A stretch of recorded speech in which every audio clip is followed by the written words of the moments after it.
ഇടയ്ക്ക് കിട്ടുന്ന പേപ്പറുകളുടെ ഫോട്ടോസ്റ്റാറ്റും മറ്റു കാര്യങ്ങളും കൊണ്ടുവന്ന് ജനങ്ങളിൽ സംശയമുണ്ടാക്കാനും മാധ്യമങ്ങൾക്ക് 1-2 ദിവസം മാറ്റിവെച്ച് ചർച്ച ചെയ്യാൻ വേണ്ടി മാത്യു കുഴൽനാടൻ ചെയ്യുന്ന സ്ഥിരം നമ്പർ 12ാമത് പത്രസമ്മേളനം ഒന്ന് ബലൂൺ പൊട്ടുന്ന പോലെ പൊട്ടിപ്പോവും. ജനങ്ങൾക്ക് ഇത് ബോധ്യമാകും എന്നതേ സൂചിപ്പിക്കാനുള്ളൂ. ഇപ്പൊ പത്രസമ്മേളനം നടത്തി മാത്യു കുഴൽനാടൻ ഇത് പൊട്ടിക്കേണ്ട കാര്യമൊന്നുമില്ലായിരുന്നല്ലോ. നിയമസഭയിൽ സ്പീക്കർക്ക് ആരോപണം എഴുതി കൊടുത്തതല്ലേ, അതവിടെ അനുവദിക്കാൻ സ്പീക്കർ സന്നദ്ധനായിരുന്നല്ലോ. മാത്യു കുഴൽനാടൻ നിയമസഭയിൽ എഴുന്നേറ്റിരുന്ന് ഈ കാര്യങ്ങൾ പറയാമായിരുന്നു. അതൊക്കെ അവാസ്തവങ്ങളാണെങ്കിൽ, അതൊക്കെ പൊട്ടിപ്പോകുന്ന കാര്യങ്ങളാണെങ്കിൽ മുഖ്യമന്ത്രിക്ക് നിയമസഭയിൽ നെഞ്ചും വിരിച്ചു നിന്ന് ഓരോന്നായിട്ട് മാത്യു കുഴൽനാടനെ പൊളിച്ചടുക്കിക്കൂടായിരുന്നല്ലോ.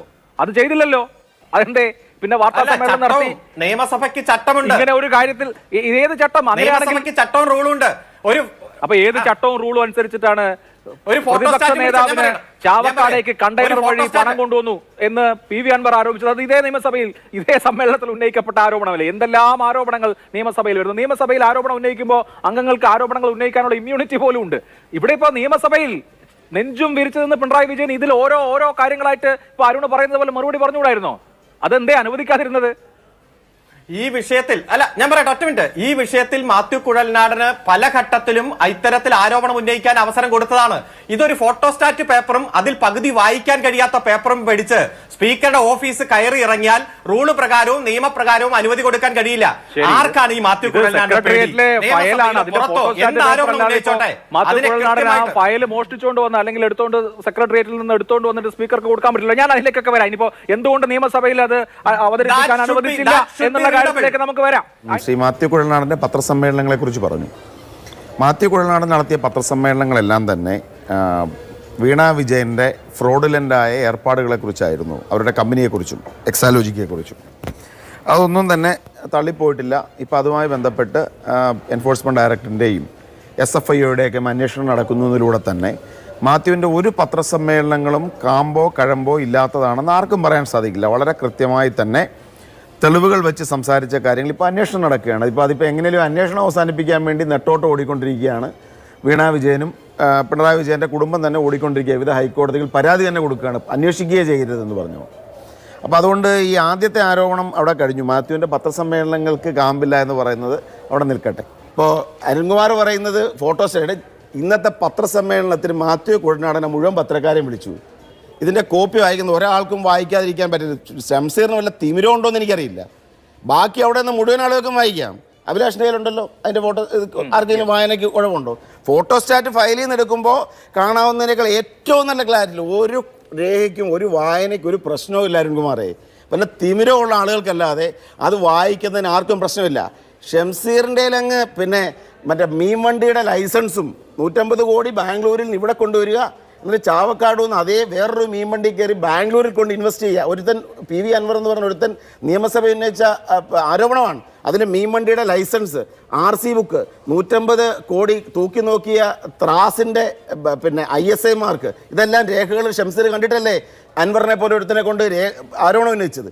ഇവിടെ കൃത്യമായി നിങ്ങളുടെ സെക്രട്ടേറിയറ്റിൽ നിങ്ങൾ കോൾഡ് സ്റ്റോറേജിൽ വെച്ച, നിങ്ങളെ രാവണൻ കോട്ടയ്ക്കുള്ളിൽ ഒളിപ്പിച്ച് വെച്ച ഫയൽ, ആ ഫയലിന്റെ ഫോട്ടോസ്റ്റാറ്റ് കൃത്യമല്ല. ഞാൻ പറഞ്ഞു കഴിഞ്ഞില്ലല്ലോ.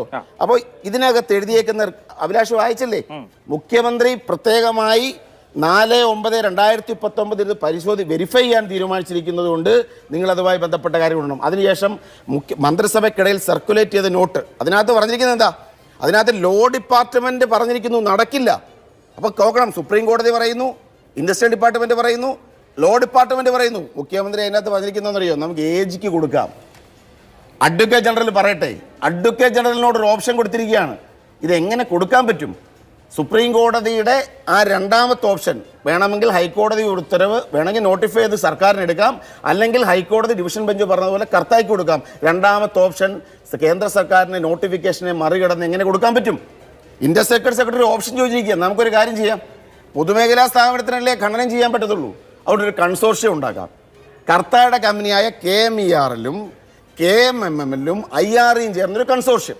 എന്നിട്ട് കർത്തായുടെ കമ്പനിക്ക് 25% ഷെയറിൽ ഒതുക്കി നിർത്തിയാൽ 75% ഷെയർ KMML ഉൾപ്പെടുന്ന പൊതുമേഖലാ സ്ഥാപനങ്ങൾക്കാക്കിയാൽ നമുക്ക് കേന്ദ്ര സർക്കാരിൻ്റെ നോട്ടിഫിക്കേഷനെ മറികടക്കാൻ പറ്റുമോ? ഇൻഡസ്ട്രിയൽ ഡിപ്പാർട്ട്മെൻറ്റിൻ്റെ പോളിസി അത് ചോദിച്ചിരിക്കുകയാണ്. ഇവരുടെ മന്ത്രിസഭയ്ക്കുള്ളിൽ സർക്കുലേറ്റ് ചെയ്ത് ഇതൊക്കെ ആരുടെ താല്പര്യമാണ്? നിങ്ങളുടെ സുപ്രീം കോടതി വിധി കർത്തായ്ക്ക് കൊടുക്കരുതെന്ന് പറയുന്നു. രാജ്യത്തെ മുഴുവൻ നിയമങ്ങളും കർത്താക്കി കൊടുക്കരുതെന്ന് പറയുന്നു. മാറി മാറി ഭരിച്ച മുഴുവൻ ഗവൺമെന്റുകളുടെ താല്പര്യം ആ ലീസ് കർത്താക്കി കൊടുക്കരുതെന്നാണ്. പിന്നെ മുഖ്യമന്ത്രി പ്രത്യേക യോഗം വിളിച്ച് സ്വന്തം മകൾക്ക് 3 കൊല്ലക്കാലമായി അക്കൗണ്ടിൽ കാശ് കൊടുത്തോണ്ടിരിക്കുന്ന താങ്കൾ സംസാരിക്കാതിരിക്കും. ഞാൻ പറയട്ടെ, അക്ഷമയുണ്ടായിട്ട് ഒരു കാര്യമില്ല. താങ്കൾക്ക് ആരെങ്കിലും ഇത് താങ്കളുടെ പറഞ്ഞുകൊണ്ടിരുന്നപ്പോൾ കേട്ടുകൊണ്ടിരുന്ന കൃത്യം ഞാൻ പറഞ്ഞ ഒരു ഡോക്യുമെന്റുകൾക്കും വ്യത്യാസമില്ലാതെയാണ് പറഞ്ഞ വെച്ച രേഖകളുടെ അടിസ്ഥാനത്തിലാണ്. അപ്പം അതുകൊണ്ട് മുഖ്യമന്ത്രി എന്തിനെ പ്രത്യേക താല്പര്യപ്പെടുത്തി യോഗം വിളിച്ചു? എന്തുകൊണ്ട് ലോ ഡിപ്പാർട്ട്മെന്റ് കൊടുത്ത് അതിന് ഈ അക്കൗണ്ട്സ് ജനറലിന് പിന്നെ അഡ്വക്കേറ്റ് ജനറലിന് പ്രത്യേക പരാമർശം കൊടുത്തു? എന്തുകൊണ്ട് അഡ്വക്കേറ്റ് ജനറലിനെ കൊണ്ട് ഇത്തരം ഒരു ഓപ്ഷൻ ആണെങ്കിൽ ഇങ്ങനെ ഒന്ന് ചെയ്തുകൂടെ എന്നുള്ള ഓപ്ഷൻ എന്തിനാണ് ഇൻഡസ്ട്രിയൽ ഡിപ്പാർട്ട്മെന്റ് അത്ര ഒരു നോട്ട് തയ്യാറാക്കിയത്? ഇതൊക്കെ കാണുമ്പോൾ കാശ് മേടിച്ചുള്ള പ്രതിഫലം എന്നല്ല പറയേണ്ടത്. മാത്യു കുഴൽനാടൻ ഇത് പരസ്യമായി പത്രസമ്മേളനം നടത്തിയാണ് പറഞ്ഞത്. രേഖ വെച്ചാണ് പറഞ്ഞത്. നിയമസഭയുടെ സംരക്ഷണമില്ലാതെ പുറത്താണ് പറഞ്ഞത്. ധൈര്യം ഉണ്ടെങ്കിൽ നിങ്ങൾ നോക്ക്. അല്ലെ നിങ്ങൾ പറ, മാത്യു കാണിച്ച രേഖകൾ വ്യാജരേഖയാണ്. നിങ്ങൾ പറ, വ്യാജരേഖയാണെന്ന് പറ. ഇതൊന്നുമില്ലല്ലോ. അഭിലാഷേ, ഒരു നിമിഷം. താങ്കൾ ഒരു അഭിഭാഷകനാണല്ലോ. താങ്കളുടെ കയ്യിൽ ഇപ്പൊ സുപ്രീം കോടതി ജഡ്ജ്മെന്റ് ഉണ്ടോ? ഇപ്പൊ ഉണ്ടോ? ഇപ്പൊ കയ്യിലുണ്ടോ? എന്റെ കയ്യിൽ ഉണ്ട്. ഞാൻ ചോദിക്കുന്ന ഒറ്റ ചോദ്യമേ ഞാനത് ഇപ്പൊ താങ്കളുടെ കയ്യിലുണ്ടോ? അല്ലല്ല, ഞാൻ പറയട്ടെ, ഞാൻ ചോദിക്കട്ടെ ചോദ്യം. ഇവിടെ ആ വിധി അല്ല, സുപ്രീം കോടതി പോയത് ആരാണ്? ഞാൻ അതൊക്കെ സമ്മതിച്ചു. ഞാൻ ചോദിക്കുന്ന 2 ചോദ്യങ്ങൾക്ക് നമ്മുടെ ഈ ചർച്ച ഒരു നിമിഷം, ഞാൻ ഒരു ബഹളം വെക്കാതെ എനിക്ക് കിട്ടിയ സമയമല്ലേ എനിക്ക് താങ്കളോട് ചോദ്യം ചോദിക്കാൻ അവതാരകൻ തന്ന സമയം.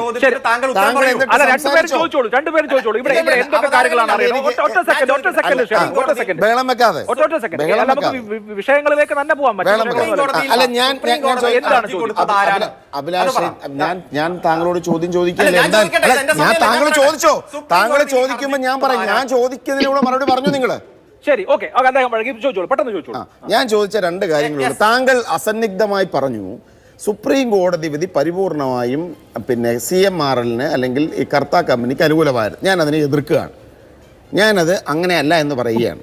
ഞാൻ അതിൻ്റെ ക്രക്സ് കൂടി പറയാം. അതായത് ഇവർക്ക് വിട്ടുകൊടുത്തിരുന്ന ഭൂമി, ലീസ് കൊടുത്തിരുന്ന ഭൂമി സർക്കാർ ഘടനത്തിന് വേണ്ടി നോട്ടിഫൈ ചെയ്യാത്തതിനാൽ ആ ഭൂമി ഇവർക്ക് സ്വകാര്യ കമ്പനിക്ക് കൊടുത്തതിനെ പിന്നെ ഹൈക്കോടതി ശരിവെച്ചു. സുപ്രീം കോടതി പറഞ്ഞു നിങ്ങൾ അത്തരത്തിൽ നോട്ടിഫൈ ചെയ്യാത്തതുകൊണ്ട് ആ ഭൂമി കൊടുക്കുന്നതിൽ തെറ്റില്ല. പക്ഷേ സർക്കാർ നോട്ടിഫൈ ചെയ്താൽ ഈ ഓപ്ഷൻ അവിടെ അവസാനിക്കും എന്ന് പറഞ്ഞാൽ വളരെ കൃത്യമായി സർക്കാരിനോട് പറഞ്ഞിരിക്കുകയാണ്. നിങ്ങൾ നോട്ടിഫൈ ചെയ്താൽ ആ സംഭവം കഴിഞ്ഞു. അല്ല, ഞാൻ ബഹളം വെക്കാതെ അനുസരിച്ച് എന്ന് ഞാൻ മറുപടി പറഞ്ഞല്ലേ? അല്ല, ഞാൻ പറയട്ടെ. അത് ഞാൻ ചോദിക്കുന്ന ചോദ്യം അതാണ്. അപ്പൊ പിന്നെ താങ്കളെ ഇന്റർപ്രറ്റ് ചെയ്യും. അങ്ങനെയാണെങ്കിൽ അല്ല, ഒരു നിമിഷം ഞാൻ ചോദിക്കാം. ഞാൻ പറയുന്ന താങ്കളൊന്നും നശിപ്പിക്കാതെ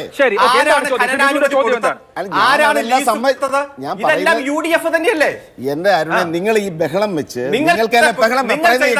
ഇതൊക്കെ ഞാൻ അഡ്മിറ്റ് ചെയ്ത കാര്യമല്ലേ? ഇതൊക്കെ ഈ ചർച്ച എന്ന് പറയുന്ന അരുണ ഒരു കാര്യം മനസ്സിലാക്കി. എന്റെയോ താങ്കളുടെയോ തൊണ്ടയുടെ ബലം പരിശോധിക്കാനുള്ള ഒരു സ്ഥലമല്ല ഇത്. കേട്ടുകൊണ്ടിരിക്കുന്ന മനുഷ്യർക്ക് ഈ കാര്യത്തിൽ ആരാണ് ശരിയെന്ന് മനസ്സിലാക്കാനുള്ള അവസരമാണ് ചർച്ച. ഞാൻ എൻ്റെ അവസരത്തിൽ പറഞ്ഞു 2004 ഞാൻ ബഹളം വെക്കാതെ കേൾക്കൂ. 2004 UDF സർക്കാരാണ്, AK ആന്റണി സർക്കാരാണ് ലീസ് കൊടുത്തത്. പക്ഷേ VM സുധീരന്റെ ഉൾപ്പെടെ നേതൃത്വം നടന്ന ചർച്ച സമരത്തെയും പ്രക്ഷോഭത്തെയും തുടർന്ന് ആ അനുമതി പിൻവലിക്കപ്പെട്ടു. അല്ല, ബഹളം വെക്കാതെ ഞങ്ങൾ സമ്മതിച്ചെന്നേ. കേരളത്തിന്റെ തീരത്ത് UDF സർക്കാരിനെതിരെ തന്നെ കോൺഗ്രസ് MP ആയ ശ്രീ VM സുധീരനും ഞങ്ങളുടെ പാർട്ടി ഘടകങ്ങളും നടത്തിയ സമരം, അതിനായിട്ട് ശ്രീ MA ബേബിയും VM സുധീരനും കൈകോർത്ത് താങ്കൾക്ക് അറിയാമോ? താങ്കൾക്ക് LDF അറിയില്ല. ജനകീയ സമരമായിരുന്നു. MA ബേബി ഉണ്ടായിരുന്നു. സമരത്തിലാണോ പങ്കെടുക്കുന്നത്? ഞങ്ങളുടെ നാടാണ്, എന്റെ നാടാണ് ആരുണ. ഇത് നാട്ടിൽ നടന്ന സ്ഥലം, എന്റെ നിയോജക മണ്ഡലമായ ഹരിപ്പാട് നടന്ന ആറാട്ടുപുഴ നടന്ന സമരമാണ്. അതുകൊണ്ട് സമരമായിരുന്നു. അപ്പൊ പറയുന്നത് കേൾക്കൂ. ഒരു കാര്യം പറയാം, ഇന്നത്തെ പ്രശ്നം മനസ്സിലാവും. ഇവർക്ക് ഈ കാര്യങ്ങളിലേക്ക് ഇന്ന് പോകാൻ താല്പര്യം. ഞാൻ ചോദിക്കുന്ന സുപ്രീം കോടതി വിധി കർത്തായ്ക്ക് അനുകൂലമായിരുന്നു എന്ന് താങ്കൾ പറഞ്ഞാൽ താങ്കൾ പറഞ്ഞാൽ താങ്കളുടെ വിശ്വാസ്യതയെ എനിക്ക് ചോദ്യം ചെയ്യേണ്ടി വരും. അതുകൊണ്ട് ആ സുപ്രീം കോടതി വിധി കൃത്യമായി സർക്കാരിനോട് പറഞ്ഞു, നിങ്ങൾ ആ ഏരിയ നോട്ടിഫൈ ചെയ്തെടുത്തു കഴിഞ്ഞാൽ കർത്തായ്ക്ക് അവകാശമില്ല. എന്ന് പറഞ്ഞാൽ കൃത്യമായ സുപ്രീം കോടതി വിധി സംസ്ഥാന സർക്കാരിന് അനുകൂലമാണ്. ശരി. സംസ്ഥാന സർക്കാർ ഒറ്റ കാര്യം ചെയ്താൽ മതി, ആ ഏരിയ സർക്കാരിന് വേണ്ടി നോട്ടിഫൈ ചെയ്യുക.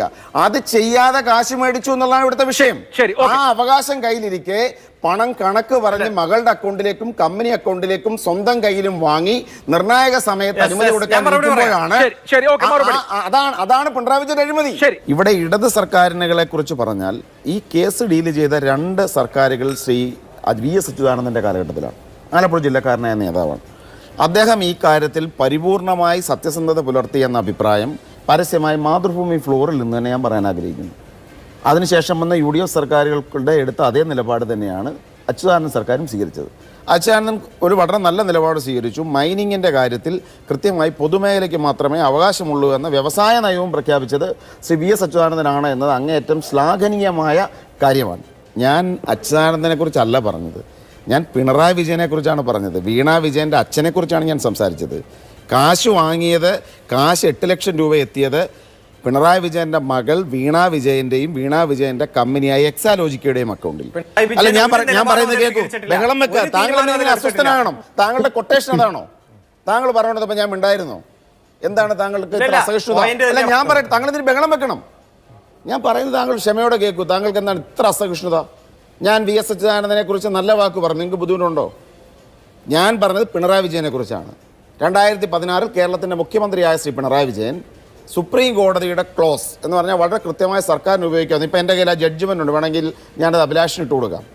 അതിനകത്ത് കൃത്യമായി തന്നെ പറയുന്നുണ്ട്, കൃത്യമായി സ്റ്റേറ്റിൻ്റെ ഓണർഷിപ്പിലുള്ള മിനറൽ ഡിപ്പോസിറ്റുകളെ കുറിച്ച് കൃത്യമായി തന്നെ പറഞ്ഞ് കൊണ്ടാണ് സുപ്രീം കോടതി കൺക്ലൂഡ് ചെയ്യുന്നത്. We are instead examining whether the state government was justified in declaring the application എന്ന് പറഞ്ഞ് തുടങ്ങിയാണ്. Ground that the mineral wealth found in the coastal regions of the state was vested in the state government and that it was in excess of its right of ownership over the sand deposits entitled to reserve in its own favor എന്ന് പറഞ്ഞ് തുടങ്ങി സർക്കാരിന് notify ചെയ്ത് കൃത്യമായ procedure keep ചെയ്ത് ആ ഭൂമി തിരിച്ചെടുക്കാമെന്ന ഒരു അവകാശം കൊടുത്തിട്ട് ആ ഒരു അവകാശം കൊടുക്കാതെ അത് പറഞ്ഞ് പണം വാങ്ങി സ്വന്തം പേരിലും മകളുടെ പേരിലും മകളുടെ അക്കൗണ്ടിലും വാങ്ങി മുന്നോട്ട് പോയത് ശ്രീ പിണറായി വിജയനാണ്. പിണറായി വിജയന്റെ ഇടപെടലിനെ കുറിച്ചാണ് ഞാൻ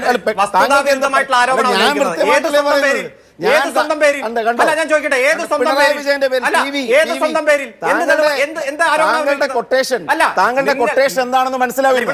ഇന്നത്തെ ചർച്ച ബഹളം വെച്ച് അലമ്പാക്കുക എന്നുള്ളതാണ് താങ്കൾ നിൽക്കുന്ന നിക്ഷിപ്തമായിരിക്കും. വസ്തുതാപരമായിട്ടുള്ള കാര്യങ്ങൾ ആളുകൾക്ക്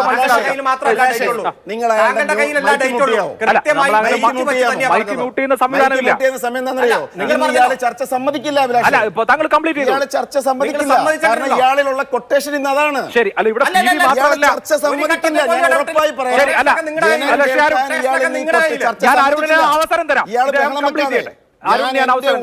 ഞാൻ താങ്കൾ പറഞ്ഞ ഓരോ വസ്തുനിഷ്ഠമല്ലാത്ത കാര്യം ഞാൻ മറുപടി പറയാൻ നിന്നില്ല. ഞാൻ നിശബ്ദത പാലിക്കുന്ന എന്താ? ഇത് കേൾക്കാൻ ജനമുണ്ട്. താങ്കൾ എന്റെ ഊഴത്തിൽ ഞാൻ പറയുന്ന കാര്യങ്ങൾ കേൾക്കില്ല. താങ്കളുടെ ഊഴത്തിൽ മുഴുവൻ താങ്കൾ കൊട്ടേഷൻ എടുത്ത് ഞാൻ പറയുന്ന കാര്യങ്ങളെ കേൾപ്പിക്കാതിരിക്കാൻ ബഹളം വെക്കാനാണെങ്കിൽ ഈ ചർച്ച നടത്തില്ല. താങ്കളുടെ കൊട്ടേഷൻ അതാണ്. താങ്കൾ കേൾപ്പിച്ചിരിക്കുന്ന കൊട്ടേഷൻ അതാണ് അരുണേ. വസ്തുനിഷ്ഠമായി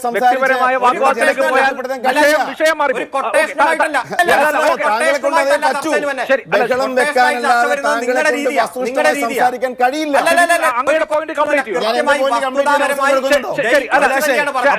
സംസാരിക്കുന്ന മാന്യദേഹത്തിന്റെ അലർച്ച ബഹളം താങ്കൾക്ക് നിർത്തിക്കാവുന്നു.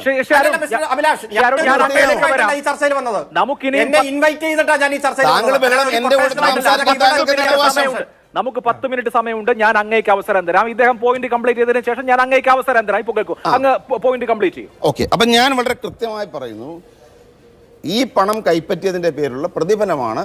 അല്ലാതെ എനിക്ക് ഇടതു മുന്നണിയെക്കുറിച്ചോ VS അച്യുതാനന്ദനെ കുറിച്ചോ എനിക്ക് ആരോപണമില്ല.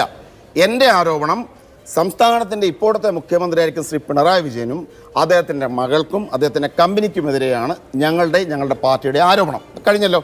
അതിനെ സ്നേഹിക്കാൻ വേണ്ടി സുപ്രീം കോടതിയിൽ കൃത്യമായി അനുകൂല വിധി ഉണ്ടായിട്ടും അത് ഉപയോഗപ്പെടുത്താതെ, സുപ്രീം കോടതി വിധി അനുകൂലമല്ലേ പറഞ്ഞു, നിങ്ങൾ ആ ജഡ്ജ്മെന്റ് വായിച്ചു നോക്കുക. പക്ഷേ സുപ്രീം കോടതി ജഡ്ജ്മെന്റ് ഞാൻ ഇട്ടുതരാം. അത് ഉപയോഗിക്കാതെ 3 വർഷത്തോളം പണം വാങ്ങി. അവസാനം കേന്ദ്ര സർക്കാരിൻ്റെ നോട്ടിഫിക്കേഷൻ വന്നു കഴിഞ്ഞപ്പോൾ പ്രത്യേക മീറ്റിംഗ് കൂടി ലോ ഡിപ്പാർട്ട്മെന്റിന്റെ ശുപാർശ തള്ളിക്കളഞ്ഞു. ഞാൻ പാരഗ്രാഫ് ഒന്ന് വായിക്കാറുണ്ട്, വേണമെങ്കിൽ അറിയാം. എല്ലാവർക്കും അറിയാം. ആ, ഓക്കെ. എന്നിട്ട് ഏജിക്ക് വിട്ടു. അല്ല, ഞാൻ വായിച്ചില്ല. ഏജിക്ക് വിട്ടു. താങ്കൾ അല്ല, പറഞ്ഞില്ല. ഞാൻ ഞാൻ പറഞ്ഞത് പറഞ്ഞില്ല. മനസ്സിലായോ? ഓക്കെ, അല്ല, ഞാൻ മനസ്സിലായോ? പറയാം. അരുണിലേക്ക് ഞാൻ അരുണിനെ സമയം ഞാൻ തരാൻ പറഞ്ഞത് മനസ്സിലായോ? ഇരിക്കില്ല. ഇയാളുടെ പ്രശ്നം മനസ്സിലായില്ലേ? ശരി, ഏജിക്ക് വിട്ടു. അല്ല, ഞാൻ പറയാം. complete ഏജിക്ക് വിട്ടു. ആ. ഏജിക്ക് വിട്ടിട്ട് ഏജിക്ക് ഓപ്ഷൻ കൊടുക്കുകയാണ്. അതായത് നമുക്കൊരു പൊതുമേഖലാ സ്ഥാപനത്തിന് കൊടുക്കാൻ വേണ്ടി ഒരു ഓപ്ഷൻ കേന്ദ്ര സർക്കാരിന്റെ നോട്ടിഫിക്കേഷൻ ഉള്ളതുകൊണ്ട് നമുക്കൊരു കാര്യം ചെയ്യാം, ഒരു കൺസോർഷ്യം ഉണ്ടാക്കാം. സ്വകാര്യ കമ്പനിയും KMML-ഉം IRA ചെന്ന് കൺസോർഷ്യം കൊടുത്തിട്ട് സ്വകാര്യ കമ്പനിയുടെ ഇതിന് 25% ഷെയർ ആക്കിയാൽ 75% പൊതുമേഖലയ്ക്കുള്ള എപ്പോഴെങ്കിലും നമുക്ക് കൊടുക്കാൻ പറ്റുമോ? കാശ് മേടിച്ചവന്റെ ഒരു ഉത്തരവാദിത്തമേ. ശരി, ഓക്കെ, ഇതെല്ലാം അതാണ് രേഖകളല്ലേ?